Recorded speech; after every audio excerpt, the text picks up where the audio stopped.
4 keys in the financial concept that we need to learn. Okay, ito yung 4 na halik.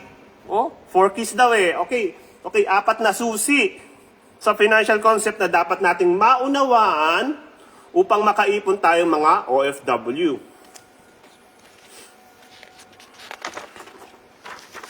Okay, kamusta naman kayo ng ex mo?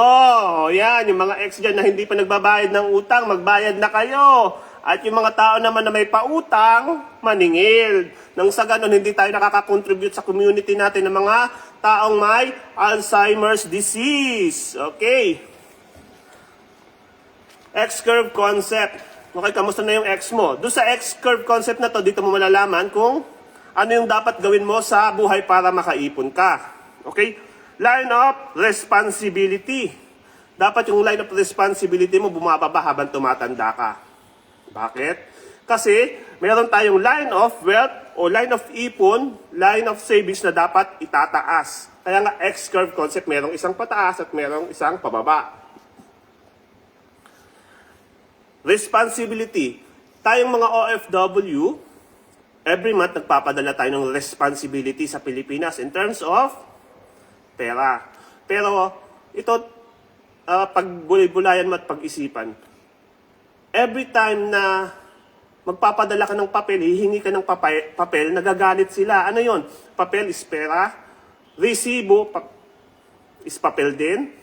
Papel yung pinadala mo, papel din yung hihingin mo. Ayaw nila, nagagalit sila. Bakit? Kasi nga yun, line of responsibility. Hindi mo sila sinasabihan na responsibilidad nila yun. Okay? Kung hahayaan mo na hindi ipaunawa sa kanila yung responsibilidad na yon, yun talaga magiging gatasan kanila. Doon talaga papasok yung tinatawag natin na breadwinner. Bakit? Kasi nagpagamit ka eh. Dapat tulungan. Pamilya nga eh. Ang pamilya nagtutulungan, hindi yung nagpapahirapan. Hindi yung kapag may pera ka, kapatid kita. Kapag wala kang pera, hindi na kita kapatid. Hindi ganon. Okay? So, control your emotion para makaipon mga kabayan. Line of responsibility, dapat ibaba mo yan. Huwag kang bigay ng pera. Bigyan mo sila ng negosyo. O kung may pinapaaral ka man, makipag-usap ka. Okay? Huwag kang tutulong kapag hindi ka naman hinihinga ng tulong. Okay? Doon sa mga kamag-anak mo, sa mga pamangkin mo, sa mga kamag-anak mo. Okay, wala tayong pinaparinggan dyan, pero alam ko, kabayan, merong tatamaan at tatamaan dito, umilag ka na lang. So, hindi naman natin pinatatamaan ng derechahan, pero ito talaga, pinapaaral mo yung kamag-anak mo kasi gusto mong tumulong. Pero ito darating ang panahon na ikaw pa ang mapapahamak. Bakit? Kasi hindi ka nakipag-negotiate o hindi ka nakipag-kontrata doon sa taong pang tinutulungan mo. Kapag pamangkin mo yan, kamag-anak mo yan, anak mo man yan, kapatid mo man yan na pinapaaral mo, makipag-kontrata ka, okay, makipag-negotiate ka. Kasi sa panahon ngayon, wala nang libre eh. Kaya maraming OFW ang tumatagal ng 30 years, 40 years sa abroad. Bakit? Kasi yung kapatid pinag-aral. Pagkatapos ng kapatid, yung pamangkin naman, yung pinsan. Tapos, nung natapos yung pinsan, yung kamag-anak, yung anak naman ng anak niya, kaya tumatagal ng 50 years to 30 years, 40 years sa abroad, yung mga OFW na walang naiipon. Tapos pag darating tayo sa Pilipinas, mga OFW, anong sasabihin ng mga nasa Pilipinas? Ang tagal mo sa abroad, wala kang naipon. Ito lang ang naipon mo. Yun ang sasabihin sa'yo kapag hindi mo pinag-aralan yung financial education. Lalong-lalo na itong X-curve concept na to. Napaka-basic nito. Responsibility, dapat ibaba mo yan. Okay? So, kung ngayon na nagpapadala ka ng pera sa abroad, hindi sila nakikinig sa'yo, how much more kapag wala ka ng maipadala?